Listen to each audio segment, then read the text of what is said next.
আজকে আমরা আলোচনা করব নিওগ্লুকোজেনেসিস সম্বন্ধে। তার মানে হলো নন কার্বোহাইড্রেট যেসব সাবস্টেন্স রয়েছে like pyruvate, lactate, amino acid এবং গ্লিসারল, এগুলো থেকে কিভাবে গ্লুকোজ তৈরি হয় সেটাকে বলা হচ্ছে নিওগ্লুকোজেনেসিস। তাহলে গ্লাইকোলাইসিস আমরা কি জেনেছিলাম? গ্লুকোজ থেকে এই বিভিন্ন স্টেপে কি তৈরি হয়েছিল? পাইরুভেট তৈরি হয়েছিল এবং অ্যানারোবিক মেকানিজমে ল্যাকটেট তৈরি হয়েছিল। আর এখন তাহলে জানবো এই পাইরুভেট থেকে কিভাবে গ্লুকোজ তৈরি হবে। এবং এই গ্লাইকোলাইসিসের এই স্টেপ যদি আমরা দেখি, এখানে কিছু কিছু স্টেপ ছিল যেগুলো ছিল ইরিভার্সিবল। ধরো এই স্টেপটা ইরিভার্সিবল, এটা ছিল রিভার্সিবল, বাট এই স্টেপটা ছিল ইরিভার্সিবল এবং এই স্টেপটা ছিল ইরিভার্সিবল।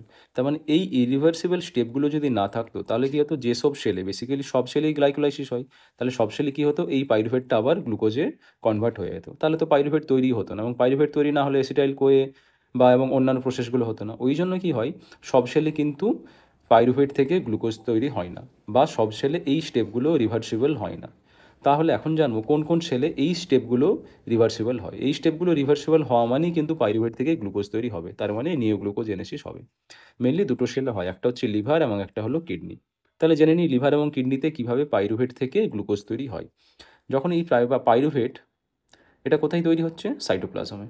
ওই সাইটোপ্লাজম থেকে পাইরুভেট কোথায় প্রবেশ করে? মাইটোকন্ড্রিয়াতে। এবং মাইটোকন্ড্রিয়াতে একটা এনজাইম রয়েছে পাইরুভেট কার্বক্সিলেজ। এই এনজাইমটা কী করে? পাইরুভেট থেকে অক্সালো অ্যাসিটেট তৈরি করে। এবং অক্সালো অ্যাসিটেট এখন মাইটোকন্ড্রিয়ার মধ্যে রয়েছে, কিন্তু এই অক্সালো অ্যাসিটেট মাইটোকন্ড্রিয়ার বাইরে বেরোতে পারে না। তখন কি হয়? Oxaloacetate is converted to malate and aspartate with the help of enzyme malate dehydrogenase and amino acid transferase. তাহলে এখন মাইটোকন্ড্রিয়ার মধ্যে ম্যালেট এবং অ্যাসপার্টেট রয়েছে। এই ম্যালেট এবং অ্যাসপার্টেট এখন মাইটোকন্ড্রিয়ার বাইরে চলে এসেছে। তার ফলে কী হচ্ছে, আবার সাইটোপ্লাজমে এই ম্যালেট আবার অক্সালো অ্যাসিডেটে এবং অ্যাসপার্টেট এবং আবার অক্সালো অ্যাসিডেটে কনভার্টেড হয়েছে with the help of this dehydrogenase and transferase enzyme. তাহলে এখন সাইটোপ্লাজমে কী রয়েছে? Oxaloacetate. Now this oxaloacetate is converted to phosphoenolpyruvate. তাহলে দেখো এই স্টেপটা ছিল ইরিভার্সিবল, কিন্তু দেখো এই প্রসেসের মাধ্যমে পাইরুভেট থেকে ফসফোঅ্যানোল পাইরুভেট তৈরি হয়ে গেল। এখানে একজন যে এনজাইম হেল্প করে সেটা হলো ফসফোঅ্যানোল পাইরুভেট কার্বক্সিলেজ। তাহলে এরপর কী তৈরি হয়েছে? ফসফেনল পাইরুভেট তৈরি হয়ে গেছে। এরপর এই স্টেপগুলো রিভার্সিবল স্টেপ। তাহলে এই গ্লিসারালডিহাইড 3 ফসফেট অবধি আমার তৈরি হয়ে যাবে এবং ফ্রুক্টোজ 1,6 বিসফসফেট অবধি আমি পেয়ে যাব। তাহলে এই স্টেপটাকে আমি এখানে দেখিয়েছি। দেখো step by step by step আমার কী তৈরি হয়ে গেছে, এখানে ফ্রুক্টোজ 1,6 বিসফসফেট ছিল, এখানে ফ্রুক্টোজ 1,6 বিসফসফেট তৈরি হয়ে গেছে।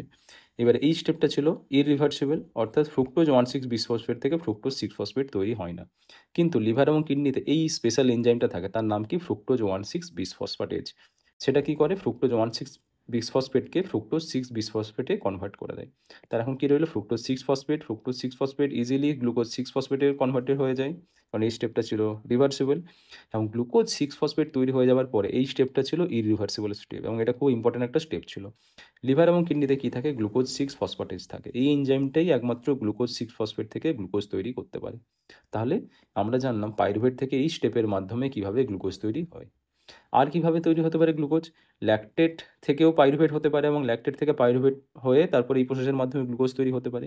ওকে, এটাকে কী বলা হয়? কোরি সাইকেল বলা হয়। গ্লুকোজেনিক অ্যামাইনো অ্যাসিড থেকেও কিন্তু গ্লুকোজ তৈরি হতে পারে। কিভাবে হয়? এই যে এখানে অক্সালো অ্যাসিডের আমরা জেনেছিলাম, এই অক্সালো অ্যাসিডেট কিন্তু টিসিএ সাইকেলে এন্টার করে, এবং টিসিএ সাইকেলে বিভিন্ন স্টেপে কিন্তু অ্যামাইনো অ্যাসিডগুলো অ্যাটাচ হতে থাকে, এবং এই অ্যামাইনো অ্যাসিডগুলো অ্যাটাচ হওয়ার মাধ্যমে এই স্টেপের মাধ্যমে কিন্তু অ্যামাইনো অ্যাসিড থেকে গ্লুকোজ তৈরি হয়। এবং এরপরে জানবো ফ্যাট থেকেও কিন্তু গ্লুকোজ তৈরি হতে পারে। ধরো ফ্যাট কিসে কনভার্টেড হয়? গ্লিসারলে। Glycerol is converted to dihydroxyacetone phosphate, DHAP. এখানে আমরা পড়েছিলাম ফ্রুক্টোজ 1,6 বিসফসফেট থেকে ডিএইচএপি অ্যান্ড গ্লিসারালডিহাইড 3 ফসফেট দুটোই তৈরি হয়, এবং ডিএইচএপি কিন্তু গ্লিসারালডিহাইড 3 ফসফেটে কনভার্ট হতে পারে। তাহলে DHAP is converted to glyceraldehyde 3 phosphate, এবং এটা যদি হয়ে যায় তারপরে স্টেপগুলো তো একই রকমভাবে চলবে দেখো। তাহলে কিন্তু ফ্যাট থেকেও গ্লুকোজ তৈরি হয়। তাহলে আমরা জানলাম নিওগ্লুকোজেনেসিস সম্বন্ধে। এখন তারপর এরপরে জানতে হবে তাহলে রেগুলেশন কোন কোন এনজাইমগুলো এটাকে রেগুলেট করে।